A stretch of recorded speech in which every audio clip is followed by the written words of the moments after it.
Good morning. આજે આપણે chapter number 20 આપણા પાઠ્યપુસ્તકનું છેલ્લું ચેપ્ટર 20 તથૈવ તિષ્ઠતિ. તથૈવ તિષ્ઠતિનો અર્થ થાય છે તેમને તેમજ રહે છે. પરંતુ આ જે ટાઇટલ છે એ ટાઇટલ એ આપણા જે શ્લોક છે પહેલો શ્લોકનો જે શ્લોકમાં આવતી એક જે વાક્ય છે એના આધારે લીધેલો છે. પરંતુ આપણે જે આજે ભણવાના છે એમાં અંદર અલગ અલગ કવિઓની જે કૃતિઓ છે એ કૃતિમાંથી કોઈ એક જે પદ્ય છે કે જે શ્લોક છે તેને આપણે અહીંયા લીધેલો છે એ આપણે ભણવાના છે. કહેવાય ને કે દાખલા તરીકે આપણે સંસારમાં ઘણા બધા ફળો છે, એ ફળોમાંથી કોઈ અમુક ફળો આપણને ગમે છે, એનો રસ આપણને ગમે છે, પરંતુ આપણને કોઈ ફળ જે ગમતું હોય, બની શકે કે બીજાને ફળ કદાચ ન પણ ગમતું હોય. આપણને જે ફળ ન ગમે, બની શકે કે કોઈ બીજાને એ ફળ ગમતું પણ હોય. પરંતુ કહેવાનો તાત્પર્ય એટલો કે આપણને જે ફળ ગમતું હોય કે બીજાને કોઈ ફળ ગમતું હોય, એ ફળ જે ગમે છે તે સંસારમાં જેટલા ફળો છે બધા લાભદાયી હોય છે. આપણી રુચિ પ્રમાણે કે બીજાની રુચિ પ્રમાણે એ ફળનું મહત્વ આપણે કહેવાય ને કે ઘટાડી નહીં શકીએ. દરેક ફળોનું કંઈક ને કંઈક મહત્વ હોય છે. એમ આપણે જે આજે શ્લોકો જોવાના છે એમાં અમુક કવિઓ, સંસ્કૃત સાહિત્યના દરેક કવિઓ જે છે એ કહેવાય ને કે બેસ્ટ જ છે, અને એમની જે કૃતિ રચેલી છે એ જે કૃતિઓ છે તે કહેવાય કે એકદમ અલૌકિક છે. પરંતુ અહીંયા અમુક કવિઓની કૃતિઓને આધારે જે એમની શ્લોકો છે તે અહીંયા લીધેલા છે, તે આજે આપણે ભણવાના છે. તો પહેલો જે શ્લોક છે તે ભાસ રચિત કર્ણભાર જે છે, કર્ણભાર નામનું એમનું જે નાટ્ય છે એ કર્ણભારમાંથી લેવામાં આવ્યું છે. કર્ણભારની અંદર રાજા કર્ણ, અંગરાજ કર્ણના જીવન વિશેની વાત કરી છે કે અંગરાજ કર્ણનું સમગ્ર જીવન એ એક ભારરૂપ હતું. જન્મથી મૃત્યુ સુધી એને ઘણા બધા કષ્ટો, ઘણા બધા એવા સંઘર્ષોને પાર કર્યા છે. એમનું સમગ્ર જીવન એક ભારરૂપ છે. અને તે જે કર્ણભારના રચયિતા ભાસ, એ ભાસની એક પંક્તિ જે કર્ણભારમાંથી લેવામાં આવ્યો છે, જે એક શ્લોક છે તે અહીંયા લીધેલો છે. તો પહેલો શ્લોક જે છે તે આ પ્રમાણે છે કે શિક્ષા સ્વયં ગચ્છતિ કાલ પર્યયાતમ સુબુદ્ધ મૂલાહ નિપતંતિ પાદપાહ જલમ જલ સ્થાનમ ગતમ ચ શુષ્યતિ ઉત્તમ ચ દત્તમ ચ તથૈવ તિષ્ઠતિ. હવે આ જે શ્લોક છે તે ક્યારે કહેવાયો છે? તો કર્ણભારની અંદર એવું કહેવાયું છે કે જે સમય દરમિયાન અંગરાજ કર્ણ પાસે ઇન્દ્ર રાજા એ કવચ અને કુંડળ માંગવા માટે આવે છે. અંગરાજ કર્ણનો એક નિયમ હોય છે કે સવારે સૂર્ય ઉદય સમયે જ્યારે સૂર્ય ઉદયની પ્રાર્થના માટે જાય છે, એ સમયે એની સામે આવેલા કોઈ પણ યાચક એ ખાલી હાથે નથી જતો. એમની પાસે જે કંઈ માંગણી કરવામાં આવે તે કર્ણ એ આપે છે. અને તે સમય દરમિયાન અર્જુનની યુદ્ધમાં અંદર ખબર હતી કે અર્જુન અને કર્ણનું ચોક્કસ એ યુદ્ધ થવાનું છે. અને તે સમય દરમિયાન અર્જુન એ ઇન્દ્રનો પુત્ર હતો. કુંતીને ઇન્દ્રના મંત્ર દ્વારા અર્જુનની પ્રાપ્તિ થઈ હતી. એટલે પોતાના પુત્રના રક્ષણાર્થે જે ઇન્દ્રદેવ છે એ જાણતા હતા કે કર્ણ પાસે કવચ અને કુંડળ જન્મજાત આવતું છે, અને જ્યાં સુધી કવચ અને કુંડળ એ કર્ણના શરીર ઉપર છે ત્યાં સુધી એમની મૃત્યુ થાય નહીં. અર્જુન એને હરાવી જ નહીં શકશે. એટલે પોતાના પુત્રના વિજય માટે ઇન્દ્ર એ બ્રાહ્મણના વેશ લઈને એ કર્ણ પાસે આવે છે. અને કર્ણ જે સમય દરમિયાન પોતાનો જે સેનાપતિ, પોતાનો જે સારથી, એ સારથી જે છે તેની સાથે જાય છે, શલ્ય સાથે. અને જ્યારે ઇન્દ્ર આવે છે તે સમય દરમિયાન કર્ણ પાસે પોતાના કવચ અને કુંડળની માંગણી કરે છે. એ સમય દરમિયાન શલ્યરાજ એ કર્ણને ના પાડે છે કે અંગરાજ કર્ણ આપશો નહીં. અને તે સમય દરમિયાન કર્ણ એ આ જે શ્લોક છે તે કહે છે કે શિક્ષા સ્વયં ગચ્છતિ કાલ પર્યયાતમ. કાલ એટલે કે સમય, પર્યયાત એટલે કે વીતતા, સમય વીતતા શિક્ષા સ્વયં ગચ્છતિ, શિક્ષા નાશ પામે છે. સ્વયં ગચ્છતિ એટલે નાશ પામે છે. કર્ણનું કહેવું છે કે આપણે ગમે એટલી વિદ્યા પ્રાપ્ત કરી હોય એ પણ સમય આવ્યે નાશ પામે છે. તમે કદાચ જુઓ કે જેમ જેમ સમય જાય છે તેમ તેમ જે વિદ્યાઓ આપણે પ્રાપ્ત કરેલી છે ધીમે ધીમે વિસરવા લાગે છે. આપણે નાના ધોરણની અંદર જે વિદ્યાઓ પ્રાપ્ત કરેલી છે તે બધું જ આપણને યાદ નથી. એટલે સમય જતા આપણા જે મગજની અંદર જે વિદ્યા જે જ્ઞાન આપણે પ્રાપ્ત કર્યું છે એ પણ ધીમે ધીમે લુપ્ત થતું જાય છે. અને કર્ણ કહે છે કે સમય વીતતા વિદ્યા નાશ પામે છે. સુબુદ્ધ મૂલાહ એટલે મજબૂત મૂળવાળા પાદપાહ વૃક્ષો નિપતંતી પડી જાય છે. મજબૂત મૂળવાળા વૃક્ષો પડી જાય છે. અગાઉના સમયમાં અંદર અત્યારે જે વૃક્ષો જોઈએ છે એ તો સામાન્ય વૃક્ષો છે. અગાઉના સમયમાં આપણે એવા વૃક્ષોનું કહેવાય કે લેખ છે કે જેમાં અંદર આપણે 5 થી 10 જેટલા વ્યક્તિઓ આખું રાઉન્ડ ફરીને કહેવાય ને કે બાટ પર લઈ તેના કરતા બી વધારે મૂળ મોટા હતા. એટલે કહેવાય ને કે જબરજસ્ત મૂળ વાળા એ વૃક્ષો જોવા મળતા હતા. પરંતુ એવા વૃક્ષો હવે અત્યારે આપણે જોઈએ તો કોઈ પણ નથી મળતા. કહેવાનો મતલબ કે એટલા મજબૂત મૂળવાળા વૃક્ષો પણ સમય જતા પડી જાય છે. એટલે કહે છે કે મજબૂત મૂળવાળા વૃક્ષો પણ નિપતંતી પડી જાય છે. ચ અને જલ સ્થાનમગત જળાશયમાં રહેલું જલ સ્થાનમગત એટલે જળાશયમાં રહેલું જલમ એટલે કે પાણી શુષ્યતિ પણ સુકાઈ જાય છે. અને જળાશયમાં રહેલું પાણી પણ સુકાઈ જાય છે. કે ગમે એટલું જળાશયમાં ગમે એટલું પાણી હોય સંગ્રહ હોય છતાં પણ એ સમય આવતા એ જળાશય સુકાઈ જાય છે. એટલે કહે છે કે જળાશયમાં રહેલું પાણી પણ સુકાઈ જાય છે. અહીંયા આપણે એક શબ્દ વધારે લેવાનો છે કિંતુ. કિંતુ એટલે પરંતુ, ઉત્તમ ચ દત્તમ ચ, ઉત્તમ એટલે હોમેલું અને દત્તમ છે એટલે કે આપેલું તથેવ તિષ્ઠતિ તેમને તેમ રહે છે. પરંતુ હોમેલું એટલે હોમ કરેલું, યજ્ઞ કરેલું. આપણા જે સંસ્કારો છે બરાબર, ભારતીય સંસ્કારોમાં યજ્ઞ કરવું એક પવિત્ર કાર્ય માનવામાં આવે છે. જેમાં અંદર આપણે આપણા જે ઈષ્ટદેવ છે એમને કંઈક આપણે આપીએ છીએ. એટલે અહીં કહેવામાં આવે છે કે હોમ કરે એટલે કે હોમેલું જે છે તે અને દત્તમ દાન કરેલું. અને જે કોઈને આપણે દાન કરીએ છીએ એ તથેવ તિષ્ઠતિ તેમને તેમ જ રહે છે. તેમને તેમ રહે છે એટલે કે એ જે કર્મ છે એ કર્મ આપણને લાંબા સમય સુધી એ આપણી સાથે રહે છે એમ કહેવા માંગે છે. આપણે જાણીએ છીએ કે દાનવીરનું નામ આવે તો દાનવીરમાં અંદર કર્ણનું નામ બોલાઈ જાય છે.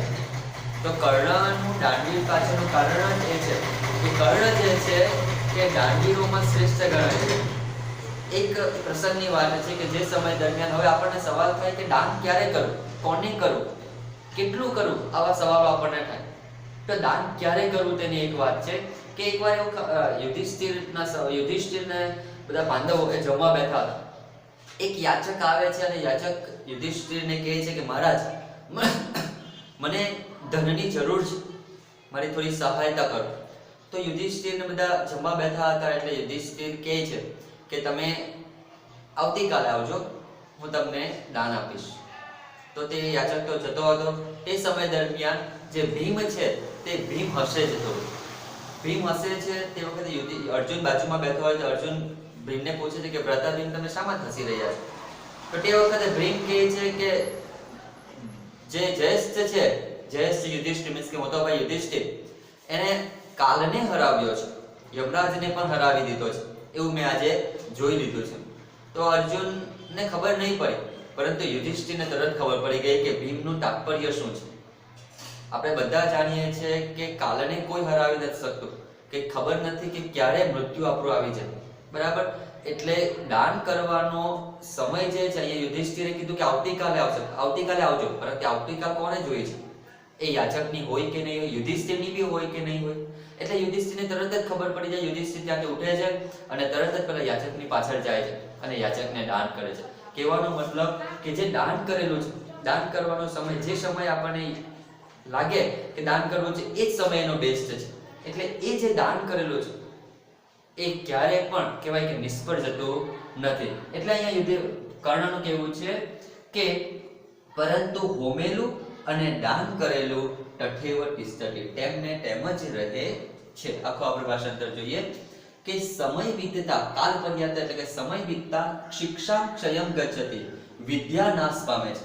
હવે બાકીના જે બે જે છે તેનું પણ આન્સર આ જ છે, જવાબ કે સુબુદ્ધ મૂલાહ નિપતંતિ પાદપાહ, મજબૂત મૂળવાળા વૃક્ષો પડી જાય છે, પરંતુ ક્યારે? સવાલ પૂછવામાં આવે કે મજબૂત મૂળવાળા વૃક્ષો ક્યારે પડી જાય છે, તો એનો આન્સર પણ કાલ પર્યાય, સમય વીતતા. જળાશયમાં રહેલું પાણી ક્યારે સુકાઈ જાય છે, તો કાળ પર્યાય, સમય વીતતા. ઓકે, ચાલો તો જોઈએ કે સમય વીતતા મજબૂત શિક્ષા નાશ પામે છે. સમય વીતતા વિદ્યા જે હોય છે તે નાશ પામે છે, મજબૂત મૂળવાળા વૃક્ષો પડી જાય છે, અને જળાશયમાં રહેલું પાણી પણ સુકાઈ જાય છે, પરંતુ હોમેલું અને દાન કરેલું તેમ જ રહે છે. તથૈવતિષ્ઠતિ એટલે તેમને તેમ જ રહે છે. તો આ શ્લોકમાં અંદર યજ્ઞ કરવું કે દાન કરવાની મહત્વ બતાવતો ભાષ્ય જે છે તે કર્ણભરમાંથી આ શ્લોક લેવામાં આવેલો છે. ઓકે, ચલો બીજો શ્લોક જોઈએ. બીજા શ્લોકનું પઠન આ પ્રમાણે છે: પુરાણમ ઇતિએવ ન સાધુ સર્વમ ન ચાપી કાવ્યમ નવ ઇત્યવદવર્ધમ શબ્દઃ પરીક્ષાના અંતરદમ ભજન્તે મુદઃ પર પ્રત્યયનઃ બુદ્ધિ. આ જે છે તે કાલિદાસ રચિત માલવિકા અગ્નિમિત્રમ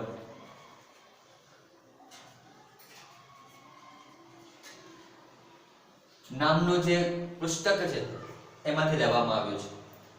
કાલિદાસ રચિત કાલિદાસના 7 નાટકોમાંથી માલવિકા અગ્નિમિત્રમ જે છે તેમાંથી આ જે શ્લોક છે તે લેવામાં આવ્યું છે.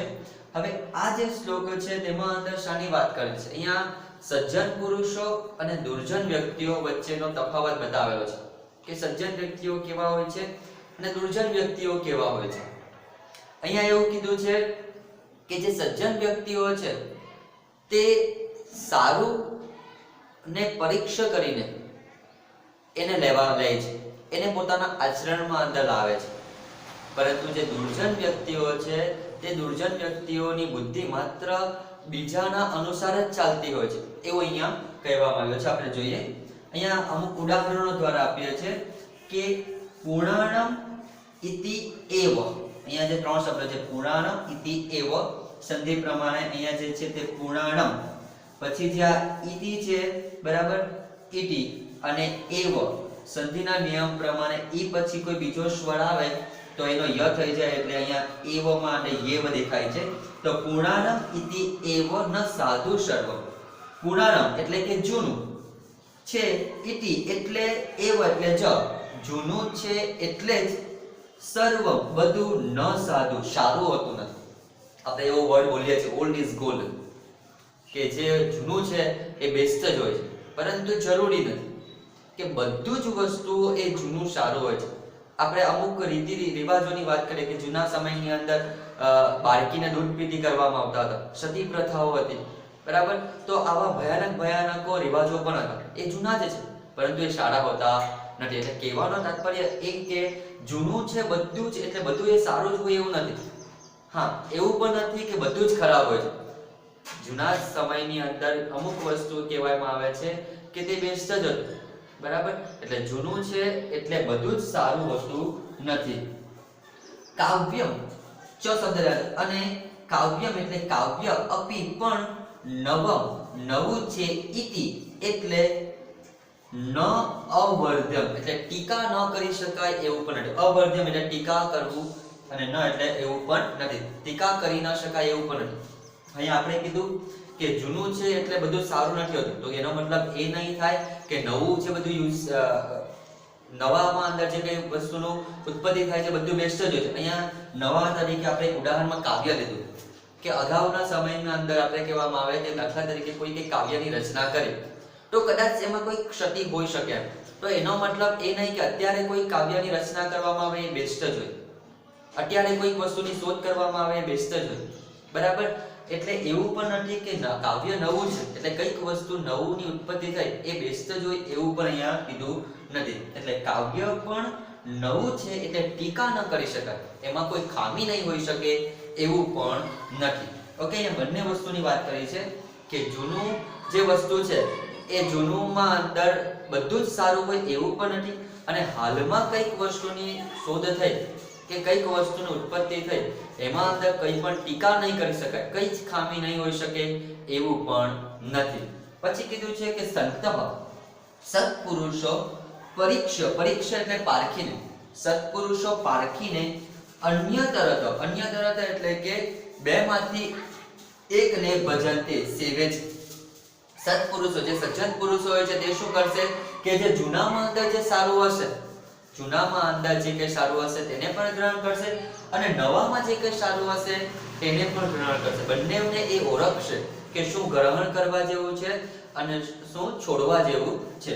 તો સત્પુરુષો પારખીને એટલે કે પરીક્ષણ કરીને અન્યતર બેમાંથી એકને ભજનતે એટલે કે સેવે છે, પોતાના આચરણમાં લાવે છે. અગાઉના સમયની અંદર આપણે કહેવાય કે 16 સંસ્કારોમાં અંદર બરાબર આપણી જે ભારતીય સંસ્કૃતિ છે એ ભારતીય સંસ્કૃતિ એ આપણી પુરાતન જ કહેવાય છે. તો એમાં જે સારું હશે એ બધું ગ્રહણ કરવા જેવું છે. જરૂર નથી કે નવું અત્યારે જે કઈ વસ્તુ આવે છે એને ન લેવા જેવું, પરંતુ નવામાં પણ એવું ઘણું સારું હોય છે તો એમાં જે સારું હશે તેને પણ ગ્રહણ કરશે અને નવામાં જે કઈ સારું નથી એનો ત્યાગ આ સત્પુરુષો કરશે. એટલે સત્પુરુષો પારખીને બેમાંથી એકને સેવે છે. જ્યારે મૂઢ જે મૂર્ખ માણસો છે, મૂઢ એટલે મૂર્ખ માણસો, પર પ્રત્યયેન બુદ્ધિ, પર પ્રત્યયેન બુદ્ધિ એટલે પારકાના વિશ્વાસથી દોરવાયેલી બુદ્ધિવાળો હોય છે. પારકાના વિશ્વાસથી દોરવાયેલી બુદ્ધિવાળો એટલે મૂઢ માણસ હોય છે તે માત્ર પોતાની કોઈ બુદ્ધિ નહીં ચલાવે, પોતે શું કરશે કે બીજાના વિશ્વાસથી દોરવાયેલી બુદ્ધિવાળો છે. પારકી આશા સદા નિરાશા આપણે જાણીએ છીએ, છતાં બી એ પારકી આશામાં બીજાને જોઈને જ કાર્ય કરે છે. આપણે ઘણી વખત જોઈએ છે કે અમુક કાર્યો જે છે, આપણે અગાઉ બી વાત કરી હતી કે દરેક કાર્યની પાછળ કોઈ કારણ હોય છે, પરંતુ જો માત્ર આપણે આંખ બંધ કરીને એ કાર્યની પાછળ લાગીએ છીએ કે કોઈ પણ કારણ જાણવા વગર એ કાર્ય કરી નાખે તો એ અંધશ્રદ્ધામાં પરિવર્તન થાય છે. જેમ કે ઘણા બધા એવું વસ્તુ થાય છે, જેમ કે આપણે હોમ કરીએ છીએ તે વખતે નાળિયેર અંદર નાખીએ છીએ, તિલક અહીંયા કરીએ છીએ, ઘણા બધા એવા કાર્યો આપણે કરીએ છીએ જેનું પાછળનું આપણને કારણ ખબર નથી. તો કારણ નહીં ખબર હોય તો માત્ર આપણે બીજા કરે છે એટલે કરી નાખીએ તો તે વ્યક્તિ આની અંદર આવશે. એટલે દરેક કાર્યની પાછળ શું કારણ છે એ પણ જાણવું જરૂરી છે. નહીં તો મૂર્ખ માણસની જેમ થશે પર પ્રત્યયના બુદ્ધિ, બીજાના વિશ્વાસથી તો બીજો કે કૂવામાં પડો તો પડી જાય એ પ્રકારના. એટલે આવું નહીં હોવું જોઈએ. એટલે મૂઢ માણસો, મૂર્ખ માણસો પર પ્રત્યયના બુદ્ધિ, પારકાના વિશ્વાસથી દોરવાયેલી બુદ્ધિવાળા હોય છે. ઓકે, આખો આપણે ભાષાંતર જોઈએ કે જૂનું છે એટલે જ બધું સારું હોતું નથી. જૂનું છે એટલે બધું જ સારું હોતું નથી. કાવ્ય અને કાવ્ય પણ નવું છે એટલે ટીકા ન કરી શકાય એવું પણ નથી. કાવ્ય પણ નવું છે એટલે ટીકા ન કરી શકાય એવું પણ નથી. સંતઃ સત્પુરુષો પરીક્ષ પારખીને અન્યતરત બેમાંથી એકને ભજનતે સેવે છે. સત્પુરુષો પારખીને બેમાંથી એકને સેવે છે. મૂઢ મૂર્ખ માણસ પર પ્રત્યયેન પારકાના વિશ્વાસથી દોરવાયેલી બુદ્ધિવાળો હોય છે. મૂર્ખ માણસ પારકાના વિશ્વાસથી દોરવાયેલી બુદ્ધિવાળો હોય છે. ઓકે, તો આ પ્રકારના બે શ્લોકો છે. આપણે એકવાર ફરીથી બધા જોઈ લઈએ કે સમય વીતતા વિદ્યા નાશ પામે છે, મજબૂત મૂળવાળા વૃક્ષો પડી જાય છે અને જળાશયમાં રહેલું પાણી પણ સુકાઈ જાય છે, પરંતુ હોમેલું અને દાન કરેલું તેમને તેમ જ રહે છે. આ જે શ્લોક છે તે ભાસ રચિત છે, ભાસ રચિત કર્ણભરમાંથી લેવામાં આવ્યો છે. બીજો શ્લોક જે છે તે જૂનું છે એટલે જ બધું સારું હોતું નથી અને કાવ્ય પણ નવું છે એટલે ટીકા ન કરી શકાય એવું પણ નથી. સત્પુરુષો પારખીને બેમાંથી એકને સેવે છે, જ્યારે મૂર્ખ માણસ પારકાના વિશ્વાસથી દોરવાયેલી બુદ્ધિવાળો હોય છે. અને પ્રસ્તુત શ્લોક જે છે તે કાલિદાસ રચિત માલવિકા અગ્નિમિત્રમ નામના જે પુસ્તક છે એમાંથી લેવામાં આવ્યો છે. ઓકે, તો આ જે બે શ્લોક જે છે તેનો શ્લોક સહિત ભાષાંતર આપણે લખવાનું રહેશે. બાકીના જે શ્લોકો છે તે આપણે નેક્સ્ટ વિડિયોમાં જોઈશું.